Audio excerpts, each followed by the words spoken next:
As a matter of fact, we have another caller here. Eddie, you are on the air with us on the Morgan Thomas Show. What can we do for you? I want to agree with what you just said. I think DJ improved. I wasn't able to watch the game. I worked driving a truck all night. But I think that is, like you say, it's Dabo's house.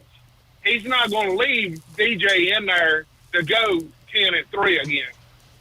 If DJ don't show that he can win, he's got caved there now. Just like the one caller called about Kelly Bryant. Well, Kelly Bryant, they let him start the first 3 games because he had been there. He took them to the playoffs the year before. That one texture was wrong. They went to the playoffs, but they lost to Alabama in the playoffs. And Kelly Bryant had beat out Hunter Johnson, who was coming in as a 5-star great quarterback. And Kelly Bryant beat him out. But the next year he was not able to beat out Trevor, and Trevor took the job. I think this is DJ's job until he proves them wrong. And then they've got somebody put in there. Yeah, I agree. I think y'all just fuck off there. And Eddie, thank you so much for getting in again. We appreciate the local fans calling in, especially those late night, third shift, overnight, all night truck drivers. Roll on highway, roll on along. You know, keep America running even when we're sleeping. We really appreciate it, Eddie. You know, I will say again, I think that DJ is doing things to improve. We've seen him do things to improve over the offseason. We're seeing some things that we like to see. I feel like he's more agile now. When you look on paper, his rushing attempts and his yards per carry, nothing to really be excited about.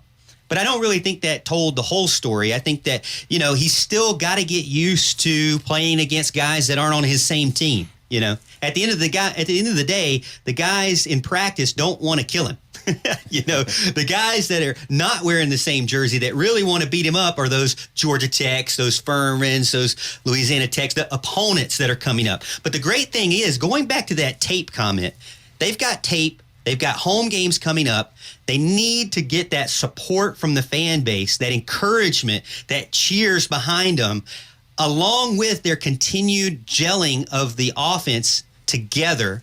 I think it's just going to do nothing but help them as we continue to see them progress towards, again, this year is building up the same way post-Georgia, progress towards Wake Forest. That's the first away game, right? That's the big deal, right? Well, really, this one was an away game, but it was more of a neutral site, right? 50-50, according to Mickey, with Clemson fans. So you've got the Wake Forest game, and then you've got the revenge game, the one that we all want to go to, the one that if the place is not sold out, I'm going to be calling everybody out on air because everybody needs to be in the Valley to see the Fighting Dave Dorans get destroyed because they should. Because they will.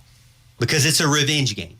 But again, this is all leading up. Tape, building on tape against different opponents over different weeks, being able to help give the players an opportunity to look back at where they're at, where they came from, and what they can do moving forward to improve their game.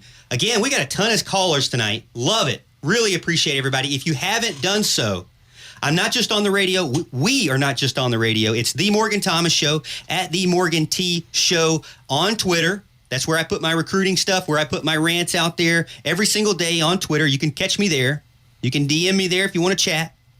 Also, if you want to watch some of our videos that we put out every single week, exclusive Clemson content on YouTube, The Morgan Thomas Show, and Facebook as well. We'll be back right after this. Again, this is The Morgan Thomas Show on 105.5 and 97.5 The Roar. You're a great...